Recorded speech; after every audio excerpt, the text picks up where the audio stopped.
อัปเดตใหม่ของ Retro Tower Defense มีอะไรบ้าง ไปดู อย่างแรกอีเวนต์ Endless ใกล้ไปแล้วทำให้มันมีคูณ2อีเวนต์มาให้มีเวลาทำทั้งหมด3วันมีการปรับ UI หน้าตาของการเลือกตัวใหม่และมีการบอกว่าแต่ละตัววางได้สูงสุดกี่ตัวปุ่มการดูสเตตัสปุ่มการใส่สกิน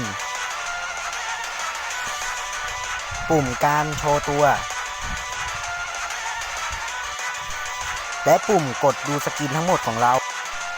ซึ่งในอัปเดตนี้ก็จะมีสกิน Butcher ของ Jeff the Killer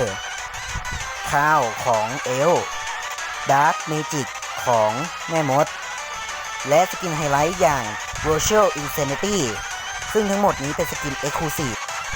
และอัปเดตหลักๆคือทำการเอาฮีโร่2ตัวกลับมาอย่าง Gate 66และ Chicken และนี่ก็คือ